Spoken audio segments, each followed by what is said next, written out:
Good morning friends, my self Girish Sevakani. दोस्तों आज एक जबरदस्त टॉपिक आप सबके लिए लेके आया हूं।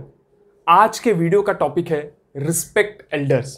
ये वीडियो बाकी सारे वीडियो से बिल्कुल अलग है।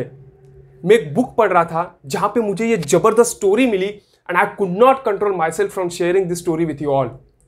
सो दो जबरदस्त स्टोरी आप सबके साथ शेयर करूंगा जिसमें से हम दो वैल्यूएबल इंपॉर्टेंट लेसन्स लाइफ के बारे में सीखेंगे। सो सबसे पहले जो स्टोरी है वो कुछ इस तरह है। एक दिन एक बूढ़ा इंसान अपने बेटे और बहू के साथ एक नए घर में रहने गए। अब इनके फैमिली में टोटल 4 लोग थे। एक ये बूढ़ा इंसान, बेटा, बहू और 4 साल का पोता। अब सिंस नया घर था, सब फैमिली एक साथ खाना खाने बैठती थी। बट इशू क्या होता था ना, ये बूढ़ा इंसान अपनी उम्र की वजह से ठीक से देख नहीं पाते थे। उन्हें धुंधला दिखाई देता था और उनके हाथ पैर जो होते थे ना वो कांपते थे। अब खाना खाते वक्त हर वक्त क्या होता था, उनके हाथ से या सब्जी या चावल जो कुछ भी होता था ना वो काफी बार गिर जाता था फर्श पे। काफी बार तो बर्तन डिशेस भी उनके हाथ से टूट जाते थे। अब कुछ दिन तक बेटे बहू ने ये सब कुछ सहा, बट आगे चल के उनका पेशेंस काफी टेस्ट होने लगा। अब हर दिन यही सेम सिनेरियो देख के एक दिन बेटे ने बहू से कहा कि अब कुछ करना पड़ेगा। अब ये रोज का हो गया है। पूरा दिन काम करने के बाद अब बस यही काम बचा है कि फर्श साफ करो, इतने सारे एक्सपेंसेस इनकर करो।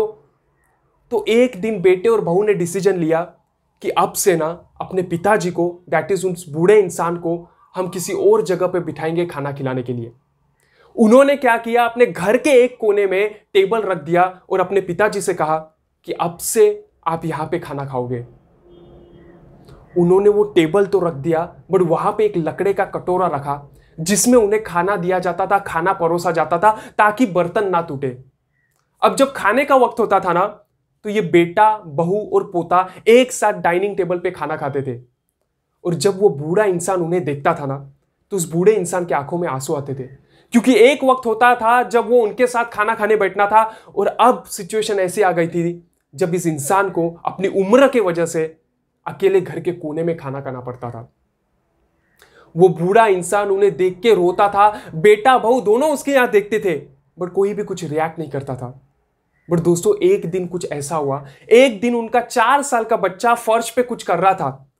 तो मां ने जाके उस बेटे से पूछा कि आखिर तुम क्या कर रहे हो। तो बेटे ने कहा मैं लकड़े का कटोरा बना रहा हूं। तो मां ने पूछा कि आखिर तुम ये क्यों बना रहे हो। तो बेटे ने कहा जब मैं बड़ा होऊंगा तब ये लकड़े का कटोरा आपके काम में आएगा। तब मां ने अपने हस्बैंड के यहां देखा, आंखों ही आंखों में उन्हें इशारा पता चल गया। अब बेटे ने जो कहा ना, माता और पिता दोनों को एक मैसेज मिल गया।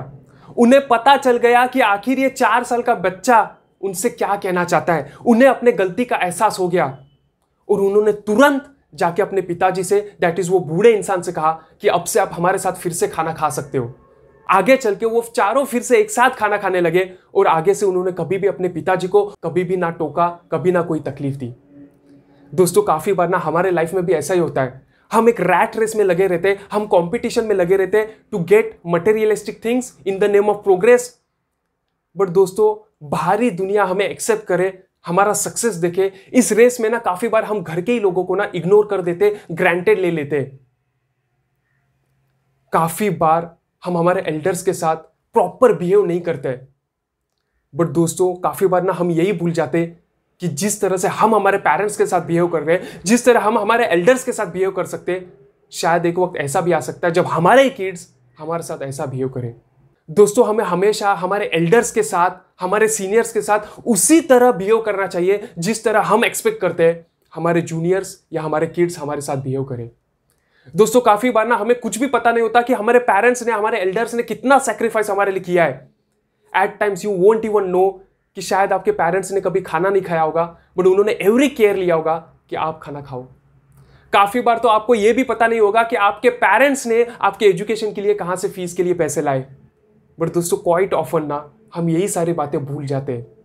सो दोस्तों मैसेज इस स्टोरी थ्रू इतना ही देना चाहूंगा कि treat your elders with respect. आपको कुछ भी पता नहीं कि आपके साथ कैसा वक्त आ सकता है। अब दोस्तों बढ़ते हैं सेकंड स्टोरी की ओर। तो एक दिन एक बूढ़ा इंसान ट्रेन से ट्रैवल कर रहा था और एक स्टेशन पे एक ग्रुप आ गया लड़कों का।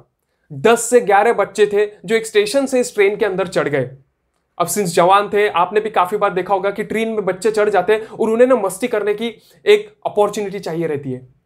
तो ये बच्चे डिसाइड करते हैं कि चलो एक कुछ मस्ती करते हैं। तो उसमें से एक बच्चा कहता है कि चलो हम इस ट्रेन की चेन खींचते हैं। तो उसमें से एक बच्चे ने कहा कि अगर हम ट्रेन की चेन खींचेंगे तो हमें फाइन लगेगा। तो दोस्तों ने कहा कि कुछ बड़ी बात नहीं है, हम सब 100 रुपए निकालते हैं और अगर टीसी आ गया तो हम 12 लोग हैं, 1200 रुपए दे देंगे। तो ये बूढ़ा इंसान ना सब देख रहा था। उन बच्चों ने 100 रुपए के नोट निकाले, 1200 रुपए इकट्ठे किए and they were in a full swing to pull that chain.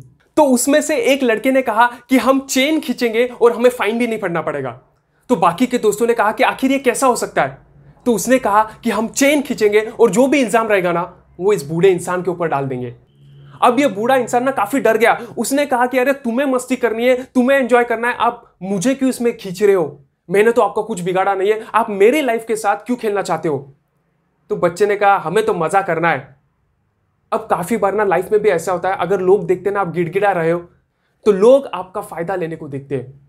अब उसमें से एक लड़के ने चेन खींच ली और दूसरा लड़का जाके टीसी को बुला के लाया और उसने टीसी से कहा कि इस बूढ़े इंसान ने ये चेन खींची है। तो आखिर टीसी ने इस बूढ़े इंसान से पूछा कि क्या आपने चेन खींची थी? तो बूढ़े इंसान ने कहा जी हां, मैंने चेन खींची थी। और ध्यान दीजिएगा कि आखिर उस बूढ़े इंसान ने क्या कहा।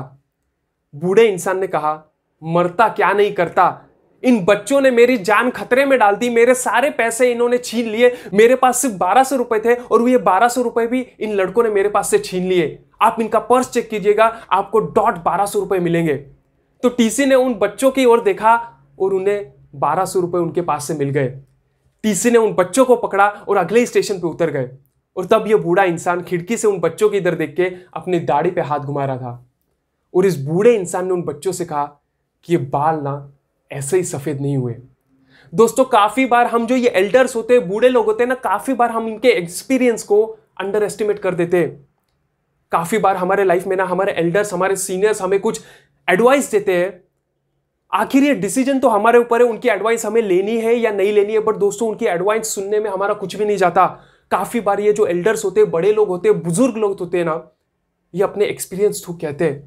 आपको कुछ भी आइडिया नहीं कभी उनकी दी गई एडवाइस, उनका एक्सपीरियंस आपके किस काम में आ सकता है। तो दोस्तों दूसरा इंपॉर्टेंट लेसन इस स्टोरी थ्रू यही देना चाहूंगा कि always take advice of your elders, of your seniors, और at least listen to their advice because they are speaking out of their experience. दोस्तों आशा करता हूं ये दोनों स्टोरीज आप सबको पसंद आए होंगे और आशा सिर्फ यही रखूंगा कि आप सब अपने एल्डर्स को, सीनियर्स को रिस्पेक्ट कीजिएगा। दिल से वीडियो पसंद आया होगा तो चैनल को सब्सक्राइब जरूर करना। Do like, share, comment in the comment box. Till then be safe, be healthy, take care and bye bye.